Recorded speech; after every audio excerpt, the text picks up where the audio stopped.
La historia sobre el Sillón del Diablo surgió hacia mediados del siglo XVI, periodo en el que fue fundada la primera cátedra de anatomía humana de España, en la Facultad de Medicina de la Universidad de Valladolid. Cuenta la leyenda que un joven estudiante de medicina, dejándose llevar por un sillón, cometió atroces crímenes, por los cuales fue condenado a la hoguera. Acompáñame para conocer la historia del Sillón del Diablo.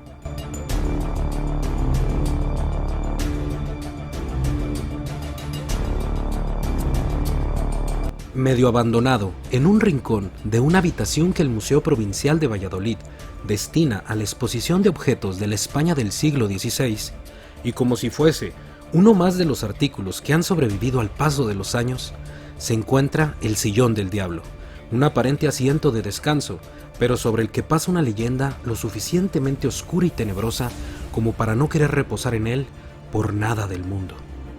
¿Cómo un inocente sillón ha llegado a adquirir tal fama?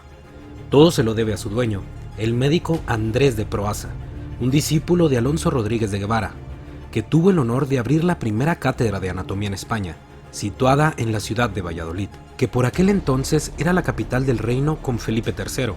Era una cátedra que estaba a la altura de Montpellier en Francia o de la de Bolonia en Italia. A dicha universidad asistió un joven portugués que apenas pasaba de los 20 años, de origen sefardí, cuyo nombre era Andrés de Proaza. Tenía un gran interés por la medicina y en especial por la anatomía humana. El mismo año en que llegaba el sefardí a Valladolid, un niño de 9 años desapareció justo en la zona de la calle Esgueva, la misma calle en la que había alquilado una casa. Los vecinos denunciaron a las autoridades que del sótano de la casa del portugués, cuya parte trasera daba a la calle Solanilla, se podía oír llantos y gritos, además que aseguraron ver cómo salía agua manchada con sangre por el desagüe de aquella vivienda. Las autoridades acudieron a la denuncia ciudadana y entraron por la fuerza a la casa del joven Andrés. El hallazgo fue espeluznante. En el sótano encontraron una mesa de madera con el cuerpo descuartizado del niño desaparecido y junto a este, órganos humanos dispersos, cadáveres de perros y gatos diseccionados. El sefardí allí mismo confesó entre lágrimas que tenía un pacto con el diablo, que se le había aparecido a través del sillón que estaba en su escritorio. Cuando se sentaba entraba en trance y solamente podía escribir macabros textos nigrománticos o detallados relatos sobre cómo realizar una autopsia a una persona viva. Decía que llevando a la práctica los dictados del diablo, el propio Satán le conferiría toda la sabiduría del mundo en medicina. Tras ser detenido, se procedió a inspeccionar el resto del domicilio. Así encontraron el sillón. Era un mueble nuevo para entonces, del siglo XVI, de brazos desmontables, de madera de nogal, que tenía el respaldo y el asiento de cuero decorados con motivos florales. Aparentemente no tenía nada extraño.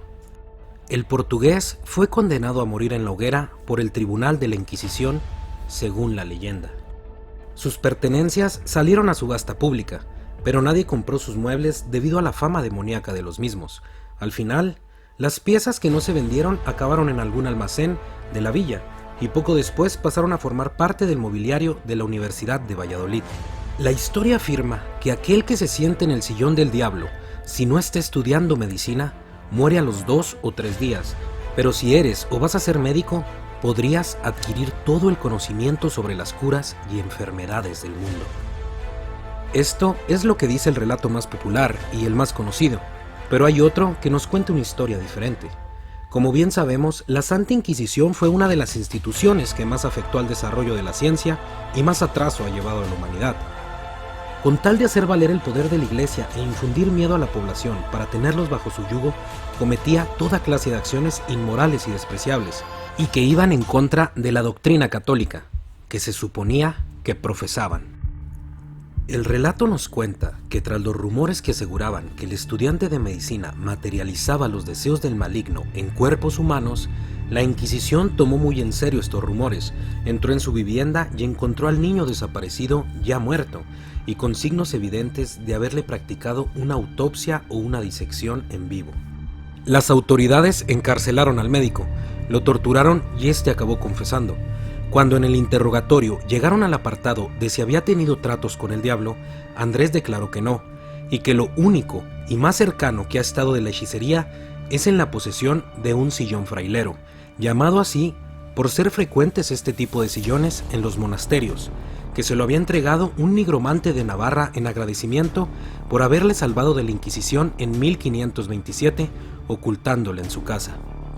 Llegó a admitir que cuando se sentaba en el sillón entraba en un trance y percibía luces sobrenaturales, lo que le ayudaba en el diagnóstico de las enfermedades de los pacientes y en su curación.